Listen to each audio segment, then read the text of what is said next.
بسم الله الرحمن الرحيم والشمس وضحاها والقمر إذا تلاها والنهار إذا جلاها والليل إذا يغشاها والسماء وما بناها والأرض وما طحاها ونفس وما سواها فألهمها فجورها وتقواها قد أفلح من زكاها وقد خاب من دساها كذبت ثمود بطغواها إذ انبعث أشقاها فقال لهم رسول الله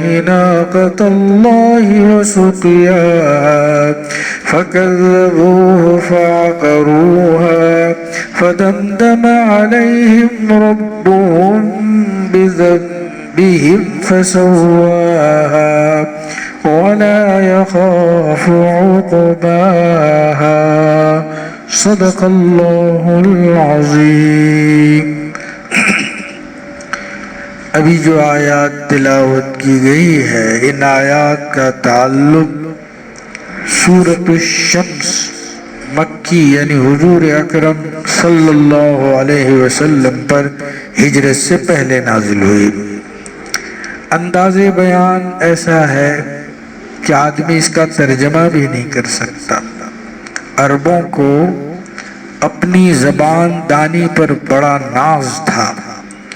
اس زمانے میں بڑے بڑے اشعار کعبۃ اللہ پر وہ لٹکاتے تھے، سبعہ معلقہ یعنی وہ 7 قصیدے جو اعلیٰ نمونہ شمار کیے جاتے تھے کعبۃ اللہ پر لٹکائے گئے تھے۔ تو اس زمانے میں قرآن نے چیلنج کیا وَإِن كُنتُمْ فِي رَيْبٍ مِّمَّا نَزَّلْنَا عَلَىٰ عَبْدِنَا فَأْتُوا بِسُورَةٍ مِّن مِّثْلِهِ، اگر تمہیں شک و شبہ ہے اس قرآن کے بارے میں کہ یہ اللہ کی طرف سے نہیں ہے تو چلیے آپ لکھ کر لائیے اور ایک صورت بنا کر لائیے، فَأْتُوا بِسُورَةٍ مِّن مِّثْلِهِ، اور جن کو بھی بلانا ہو بلا لیجئے، فَإِن لَّمْ تَفْعَلُوا وَلَن تَفْعَلُوا، نہ تم اب کر سکتے ہو نہ تب کر سکتے ہو، نہ ابھی کر سکے نہ آئندہ کر سکو گے۔ اس کو کہتے ہیں بلاغت۔ بلاغت کا مطلب یہ ہے کہ قرآن کا جو اعلیٰ نمونہ ہے اس طرز کی کوئی تحریر لے آؤ۔ ظاہر ہے ان کو سانپ سونگھ گیا، اب تک نہیں لا سکے اور نہ لا سکتے ہیں۔ یہ جو صورت ہے وہ انہی میں سے ایک ہے جس کا جو ردیف کہیے اس کو قرآن نے فواصل کہا، والشمس وضحاہا سے لے کر عقباہا، ایک ہی طرز کا۔ اب ظاہر ہے وہ نہیں لا سکتے، کیسے لا سکتے ہیں؟ یہ تو قرآن اللہ کی کتاب ہے۔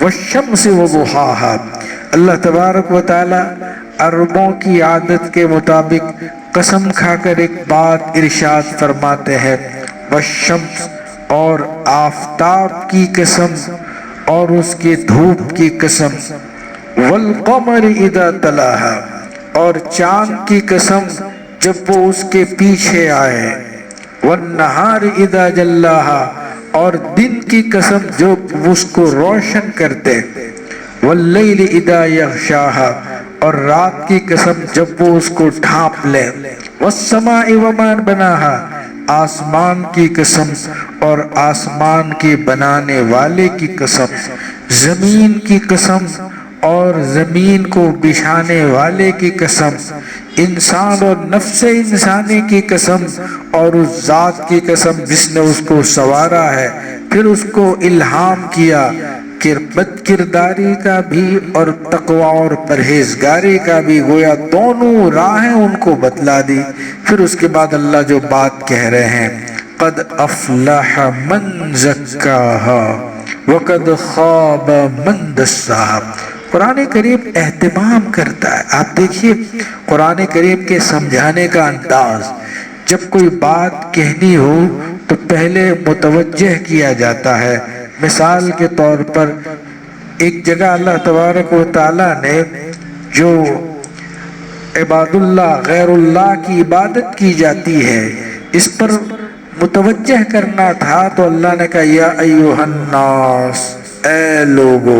اب سب الرٹ ہو گئے، یا ایھا الناس کہتے ہی سب متوجہ ہو گئے۔ پھر دوسرا جملہ ضرب مثل، تمہیں ایک مثال بیان کی جاتی ہے اور شوق پیدا ہوا، کیا کہہ رہے ہیں؟ یا ایھا الناس ضرب مثل، پھر کہا فاستمعوا لہ، دھیان سے سنو۔ تو اندر اور آتش تیز ہو گئی، کیا کہیں گے کیا کہیں گے کیا کہیں گے۔ پھر جو مضمون بیان کرنا ہے وہ اس کے بعد کہہ رہے ہیں ان الذین تدعون من دون اللہ لن يخلقوا ذبابا ولو اجتمعوا له وإن يسلبهم الذباب شيئا لا يستنقذوه منه ضعف الطالب والمطلوب۔ جیسے میں کبھی کہتا ہوں ڈائریکٹ سیدھا اعلان کر دوں تو کوئی آدھا سنے گا آدھا نہیں سنے گا۔ پہلے میں کہتا ایک اعلان ہے، اعلان کا لفظ سنتے ہی سب متوجہ تھا کیا اعلان ہوگا۔ پھر اس کے بعد ہم کے فلاں سفیر آئے فلاں سفیر آئے فلاں سفیر آئے، یہ ایک طریقہ ہوتا ہے۔ تو قرآن نے جو اہم بات کہنی تھی یا ایھا الناس خطاب کیا۔ پھر دوسرا جملہ ضرب مثل، دو فاستمعوا لہ، تین۔ پھر اس کے بعد کہہ رہے ہیں جو لوگ غیر اللہ کی عبادت کرتے ہیں، اللہ کو چھوڑ کر کسی اور کو پوجتے ہیں، ان معبودوں میں یہ طاقت نہیں ہے کہ وہ ایک مکھی پیدا کر سکے۔ صحیح ہے بالکل۔ بہرحال قرآن کا یہ اسلوب ہے، جب اہم بات بیان کرنی ہو تو تمہید باندھ کر وہ بات بیان کرتا ہے۔ وہ اہم بات یہ ہے قد افلح من زکاہا وقد خواب من دساہا، وہ شخص کامیاب ہو گیا جس نے اپنے دل کا تزکیہ کر لیا، اپنے قلب کو پاک صاف کر لیا۔ قرآن میں بہت سی جگہ پر ہے، اللہ تبارک و تعالیٰ ارشاد فرماتے ہیں قد افلح المؤمنون الذین هم فی صلاتهم خاشعون والذین هم عن اللغو معرضون والذین هم للزکاة فاعلون، جو اپنے آپ کو سنوارتے ہیں، اپنے دلوں کو پاک اور صاف فرماتے ہیں۔ رسول اکرم صلی اللہ علیہ وسلم نے ارشاد فرمایا الا ان فی الجسد مضغہ اذا صلحت صلح الجسد کلہ واذا فسد فسد الجسد کلہ او کما قال علیہ الصلاۃ والسلام۔ اللہ کے نبی نے فرمایا الا سنو، آگاہ ہو جاؤ، متوجہ ہو جاؤ، جسم میں ایک لوتھڑا ہے، فی الجسد مضغہ یا لمضغہ، اذا صلحت، جب وہ درست ہو جاتا ہے، صلح الجسد کلہ، پورا جسم درست ہو جاتا ہے، واذا فسدت، جب اس میں بگاڑ پیدا ہوتا ہے تو ہر چیز میں بگاڑ ہوتا ہے۔ گویا انسان کے دل کا تزکیہ، اب اس کے پاک صاف کرنے کے طریقے اللہ تبارک و تعالیٰ نے ارشاد فرمائے۔ حدیث میں آتا ہے نبی اکرم صلی اللہ علیہ وسلم نے ارشاد فرمایا ایک صحابی کو، یا بنی ان قدرت ان تصبح وتمسی وليس في قلبك غش لأحد فافعل وذلك من سنتي من أحب سنتي فقد أحبني ومن أحبني كان معي في الجنة أو كما قال عليه الصلاة والسلام۔ حضرت عقبہ ابن عامر رضی اللہ تعالیٰ عنہ ہے غالباً، ان سے یہ کہا کہ یا بنی، یا حضرت معاذ سے کہا بیٹا اگر تم یہ کر سکتے ہو کہ تمہاری صبح اور شام اس طرح ہو کہ تمہارے دل میں کسی کے بارے میں کوئی کھوٹ نہ ہو، کوئی ناراضگی نہ ہو، رنجیدگی نہ ہو، رنجیدہ نہ ہو تمہارا دل، تو ایسا کر لینا۔ وَذَلِكَ مِن سُنَّتِي، یہ میری سنت ہے۔ یعنی نبی اکرم صلی اللہ علیہ وسلم کا طریقہ ہے. جیسے کھانے سے پہلے ہاتھ دھونا رسول اللہ کی سنت ہے، کھانے کے بعد دعائیں پڑھنا رسول اللہ کی سنت ہے، جیسے قبلہ رو ہو کر سونا آپ صلی اللہ علیہ وسلم کی سنت ہے، جیسے کھانے پینے نشست و برخاست کی سنتیں ہیں. اللہ کے نبی علیہ السلام کی ایک اہم سنت اپنے دلوں کو پاک صاف رکھنا، یہ رسول اکرم صلی اللہ علیہ وسلم کی سنت ہے. اللہ کے نبی علیہ السلام نے اعلان فرمایا تھا، کوئی شخص مجھے اپنے صحابہ کے بارے میں کانا پھونسی نہ کرے، یعنی ادھر ادھر کی بات مجھے نہ پہنچائیں، اس لیے کہ میں جب باہر آؤں تو وَأَنَا سَلِيمُ الصَّدْرِ، میرا سینہ پاک صاف ہونا چاہیے. اب کسی شخص کے بارے میں مجھے شکایت کی گئی کہ فلاں جو آپ کے ممبر کے سامنے بالکل بیٹھتا ہے وہ ایسا ہے ویسا ہے، چنی ہے چنا ہے. اب جب میں یہاں بیٹھوں گا تو میری نظر اس پر پڑے گی، ان کی نظر مجھ پر پڑے گی، ظاہرہ جو فیض ملنا چاہیے وہ فیض نہیں ہوگا، وہ اس سے محروم رہ جائے گا. اس لیے لگائی بجھائی کرنا، یعنی آپس میں ایک دوسرے کو لڑانا، یہاں کی بات وہاں منتقل، وہاں کی بات یہاں منتقل کرنا، یہ خطرناک آدمی ہوا کرتا ہے جو دو بھائیوں کے درمیان، دو خاندانوں کے درمیان، دو گروپ کے درمیان، دو قوموں کے درمیان اختلاف پیدا کرتا ہے. نتیجہ یہ ہوتا ہے کہ دل ٹوٹتے ہیں، محبت، اتحاد، اتفاق سب ختم ہو جاتا ہے، دشمنیاں اور عداوتیں بڑھتی ہے اور دل میلا ہوتا ہے، گندا ہوتا ہے. حالانکہ دل جو ہے وہ اللہ کا برتن ہے، اس میں سوائے اللہ کی محبت کی اور کوئی چیز نہیں ہونی چاہیے. خود قرآن میں ارشاد فرمایا کہ جب جنتی جنت میں جائیں گے تو اللہ تبارک و تعالی ان کے دلوں سے کینے کو کھینچ لیں گے. وَنَزَعْنَا مَا فِي صُدُورِهِمْ مِنْ غِلٍّ إِخْوَانًا عَلَى سُرُورٍ مُتَقَابِلِينَ، ہم ان کے دلوں سے کینہ کپٹ کھینچ لیں گے اور آپس میں وہ بھائی بھائی بن کر رہیں گے اور ایک دوسرے کے سامنے بیٹھیں گے. خلاصہ یہ ہے کہ اپنے دلوں کو پاک صاف رکھنا بہت ضروری ہے. دلوں کی صفائی ہوگی تو محبت بڑھے گا. ہمارے استاد تھے، انتقال ہو گیا، حضرت مولانا علی صاحب کاوی رحمت اللہ علیہ، جو بہت بڑی شخصیت کے مالک تھے. بابا عبد الرحمن امروہی ان کے شاگرد تھے اور بابا عبد الرحمن حضرت گنگوہی کے اور حضرت مولانا محمد قاسم نانوتوی رحمت اللہ علیہ کے براہ راست شاگرد تھے. ہم حضرت کی خدمت کرتے تھے تو گڑ کی باتیں بتلا دیتے تھے. ان کی جو فراغت ہے وہ 1942 میں تو وہ فارغ ہوئے تھے، آزادی سے پہلے 1942 میں فارغ ہوئے تھے. ان کے اساتذہ میں علامہ انور شاہ کشمیری تو نہیں تھے، علامہ شبیر احمد عثمانی. میں نے کہا حضرت علامہ انور شاہ سے آپ نے کیوں نہیں پڑھا؟ کہا کہ جب ہم ڈابھیل گئے تھے تو ہمارے داخلے سے پہلے ہی حضرت دیوبند روانہ ہو چکے تھے، حیات تھے، ہمیں ان سے پڑھنے کا موقع نہیں ملا، وہ دیوبند چلے گئے تھے. علامہ بن نوری سے پڑھا، علامہ شبیر احمد عثمانی سے پڑھا اور بزرگوں سے انہوں نے پڑھا. انہوں نے ہمیں گڑ کی باتیں بتائی. بڑے آدمی تھے، ہم چھوٹے چھوٹے تھے اس وقت، جایا کرتے تھے. کہا کہ جب میں اس پر کہہ رہا ہوں دلوں کے تزکیے پر، کہا میری نئی نئی شادی ہوئی تو میری اہلیہ ادھر ادھر کی شکایتیں کیا کرتی تھی، فلاں کی فلاں کی فلاں کی.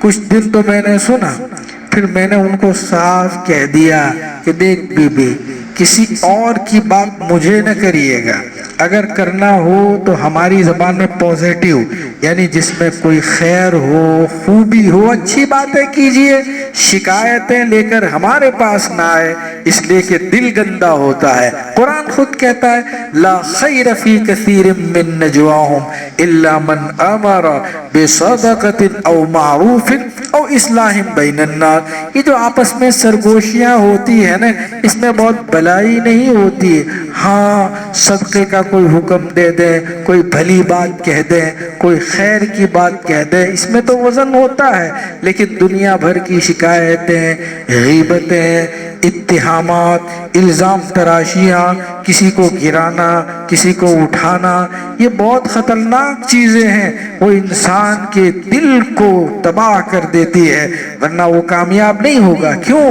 اللہ یہ فرماتے ہیں قد افلح من زکاہا، وہ شخص کامیاب ہو گیا جس نے دل کو پاک صاف کر لیا، سنوار لیا۔ کس سے؟ کفر سے، شرک سے، عداوت سے، بغض سے، حب جاہ سے، حب مال سے، لالچ سے، اور آلائشوں اور گندگیوں سے، جنہوں نے دل کو پاک صاف کر لیا، پھر اس کے دل میں اللہ کی تجلیات اترتی ہے، پھر اللہ ایسے بندوں پر الہام فرماتے ہیں، ان کا دل آئینے کی طرح ہو جاتا ہے۔ یاد رہے دل متاثر ہوتا ہے۔ حضرت مولانا الیاس صاحب رحمت اللہ علیہ سے بڑھ کر کون ہوگا؟ حالانکہ کتنے بڑے آدمی، اللہ نے کیا ان کو مقام عطا فرمایا تھا۔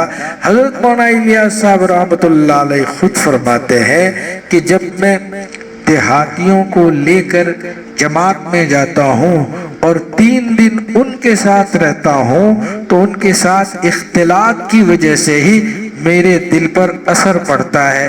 جیسے میں کہوں کہ یہاں پولن بازار سے بار بار جاتے ہیں تو کپڑے میلے ہو جاتے ہیں، اور بھائی ایک ہی دن میں چینج کرنے پڑتے، 2 دن میں۔ آپ مکہ مدینہ چلے جائیں، ہفتے تک کپڑے نہ بدلا، کوئی حرج کی بات نہیں، اتنی صفائی ہوتی ہے، لیکن ہماری اس پٹری پر آپ 2 دن تک اپنے کپڑوں کو صحیح سالم نہیں رکھ سکتے، اتنا غبار اور دھول ہوتی ہے کہ آلودگی آ ہی جاتی ہے۔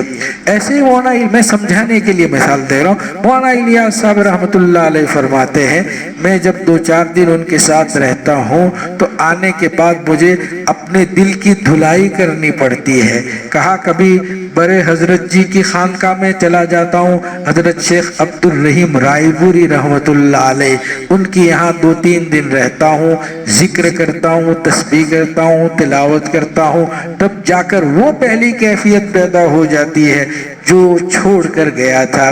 یا پھر میں 3 دن یا کچھ ایام تک خلوت اختیار کر لیتا ہوں تو اللہ کے نیک بندوں کو، جیسے بہت سے لوگ ہوتے ہیں کپڑے میلے نہیں ہونے دیتے، ذرا کچھ ہوا کہ فوراً صاف کر لیتے ہیں، یہی اللہ کے نیک بندے یہی کرتے ہیں۔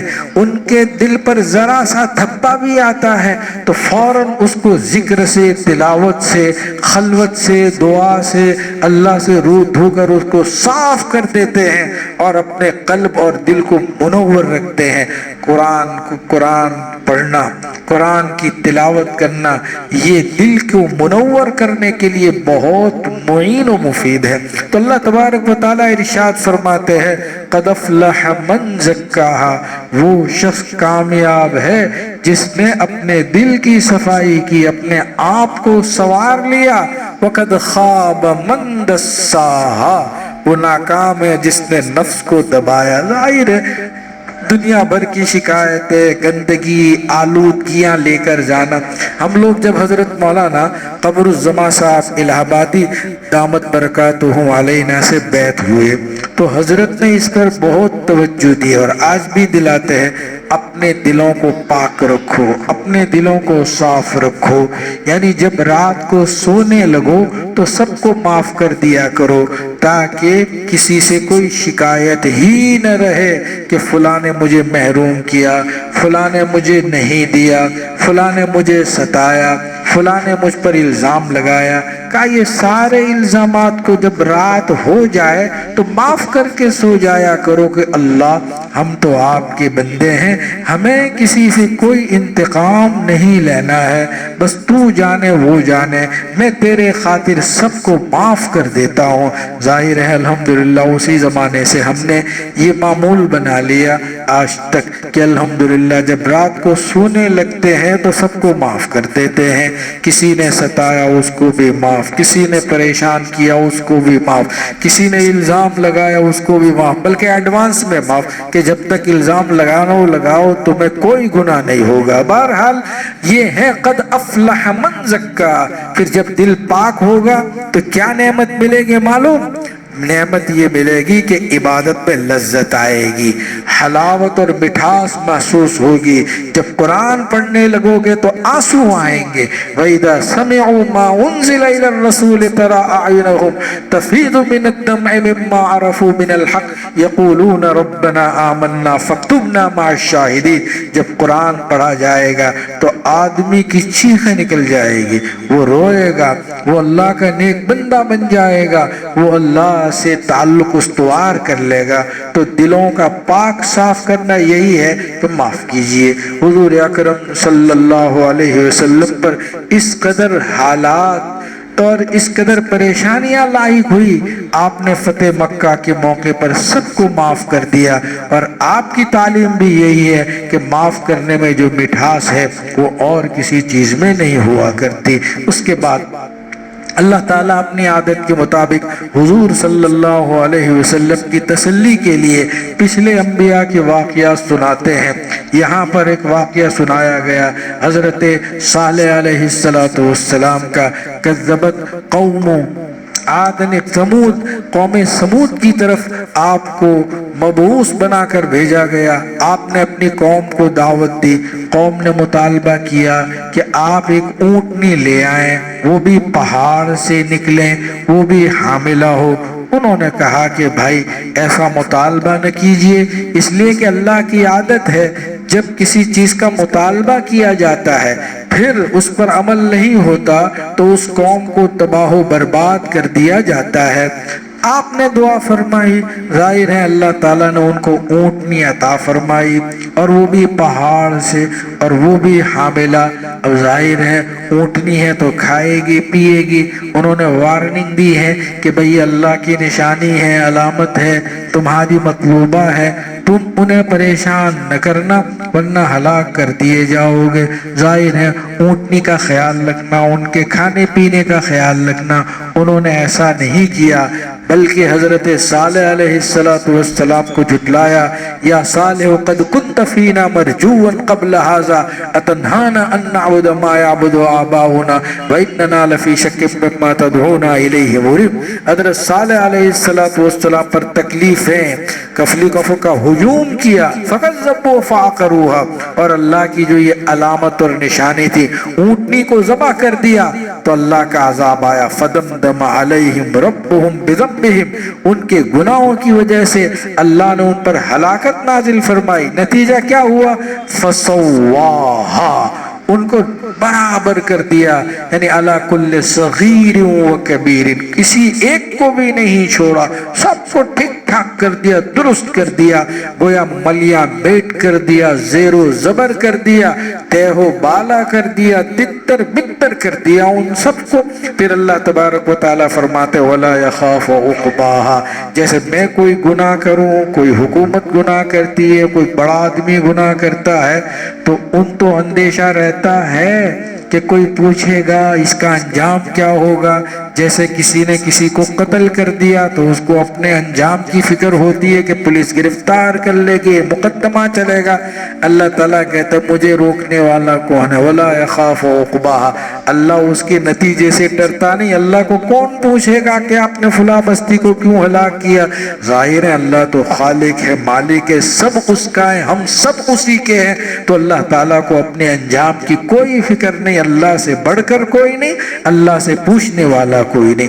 اللہ عمل کی توفیق عطا فرمائے۔ سبحان اللہ و بحمدہ، سبحان اللہ۔